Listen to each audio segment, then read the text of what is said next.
Spiritual TV. आओ एक दूसरे को प्रेरित करें। हर कहानी कुछ कहती है।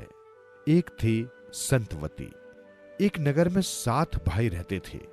उनकी एक बहन थी जिसका नाम बीरणबाई था। सातों भाई अपनी बहन को बहुत प्यार करते थे। इसी कारण वो थोड़ी जिद्दी हो गई थी।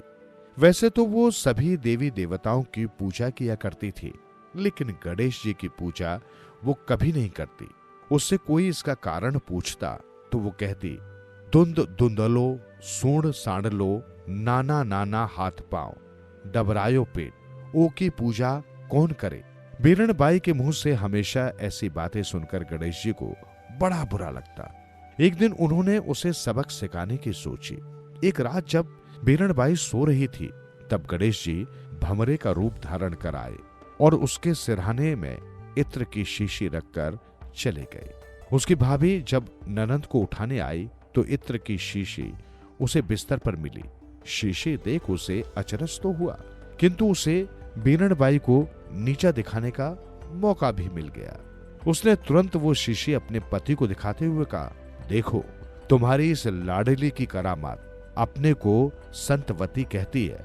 अगर तुम्हारी बहन सचमुच संतवती है तो इत्र की शीशी इसके बिस्तर पर कैसे आई। बीरणबाई के भाई को बहन पर पूरा विश्वास था। उसने पत्नी को चुप रहने को कहा और ये बात कहीं इधर उधर करने से सख्त मना कर दिया। अगले दिन गणेश जी आधी रात को फिर भंवरे का रूप धारण कर आए। बीरणबाई गहरी नींद में सो रही थी। तब उन्होंने मर्दाना जूते पलंग के नीचे रख दिए और वहां से चलते बने। सुबह फिर बीरणबाई की भाभी कमरे में गई तो उसने वहां पर रखे मर्दाने जूते देखे। वो दौड़ी दौड़ी पति के पास पहुंची, पति को सारा हाल बता दिया और उनकी संतवती बहन के बारे में फिर से बुरा भला कहने लगी। अब तो गणेश जी रोज भंवरे के रूप में आकर बीरणबाई के कमरे में उसे बदनाम करने वाली कुछ न कुछ चीजें रखकर चले जाते।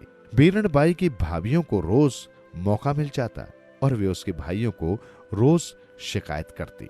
उसके बड़े भाई ने कहा, ठीक है, आज मैं खुद पहरा दूंगा, देखता हूं मेरी बहन के पास कौन आता है। ये सच मैं आज जानकर ही रहूंगा। उस रात बहन के पलंग के पास ही तलवार लेकर बैठ गया। तभी भंवरे का रूप धरकर गणेश जी फिर आए। बीरणबाई का भाई चौकन्ना था। उसने भंवरे को देखा तो पूछा, कौन हो तुम, यहाँ क्यों आते हो, जल्दी बताओ वरना मैं तलवार से तुम्हारे टुकड़े कर दूंगा। गणेश जी अपने असली रूप में आकर बोले, मैं गणेश हूँ, तेरी बहन को दंड देने आया हूँ। तेरी बहन मेरा हर घड़ी अपमान करती है। वो लोगों के सामने मेरी बुराई करती फिरती है, मेरी पूजा कभी नहीं करती है, इसलिए मैंने उसे सबक सिखाने का निश्चय किया। बीरणबाई का भाई गणेश जी के आगे हाथ जोड़कर विनती करने लगा और उनके पैरों पर गिरकर अपनी बहन के लिए माफी मांगने लगा।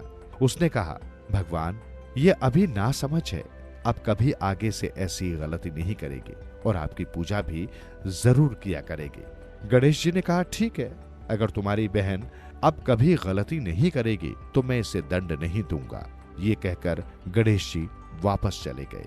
सुबह जब बीरणबाई सोकर उठी तो बड़े भाई ने उसे बड़े प्यार से समझाते हुए कहा, सुन, आज से तू गणेश जी की पूजा अर्चना रोज किया कर और कभी उनकी खिल्ली मत उड़ा। बीरणबाई ने अपने भाई की बात मान ली। उसने गणेश जी की मूर्ति के सामने जाकर उनसे माफी मांगी। उस दिन से बीरणबाई ने कभी गणेश जी का मजाक नहीं बनाया, पूरी श्रद्धा के साथ उनकी पूजा करने लगी। कुछ समय के बाद वहां के राजा ने एक बड़ा ही भव्य मंदिर बनवाया। बड़े धूमधाम के साथ मंदिर पर कलश चढ़ाया, किंतु किसी से कलश नहीं चढ़ पाया। पूरे नगर में ये बात फैल गई कि अभी अभी जो मंदिर बना है उस पर बहुत कोशिशों के बाद भी कलश नहीं चढ़ पाया। पंडितों ने जब पोथी पत्रा देखा तो बताया कि अगर कोई संतवती लड़की या स्त्री हो तो इस कलश को चढ़ा सकती है, अन्यथा ये कलश नहीं चढ़ेगा। ये सुनकर राजा सोच में पड़ गया।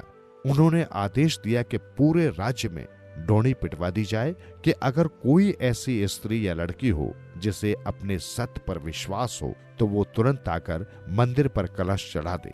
राज्य की कोई भी स्त्री मंदिर पर कलश चढ़ाने नहीं गई। बीरनबाई की भाभियां भी नहीं गई। राज्य भर में रोज डोंडी पीटी जाती, मगर कोई भी कलश चढ़ाने नहीं आती। इससे राजा बड़ा परेशान था कि तभी एक दिन बीरनबाई मंदिर में जा पहुंची। उसने कलश चढ़ाया तो कलश चढ़ गया, लेकिन थोड़ा सा टेढ़ा रह गया। कलश टेढ़ा देखकर बीरनबाई बोली, कपिला गाय के बछड़े ने पेशाब किया था, तब उसके कुछ छींटे मेरे ऊपर पड़ गए थे और उसका मैंने बुरा माना था। अगर उसी के कारण सतवंती होने में कसर हो तो मुझे माफ कर दिया जाए और ये कलश जल्दी से सीधा हो जाए। बीरनबाई के ये कहते ही उसी समय वो कलश सीधा हो गया। जब लोगों तक ये खबर पहुंची तो वे बीरनबाई की बड़ी इज्जत करने लगे। बीरनबाई की भौजाइयां भी अब उसे तंग नहीं करती। बीरनबाई अपने परिवार के साथ सुख से रहने लगी।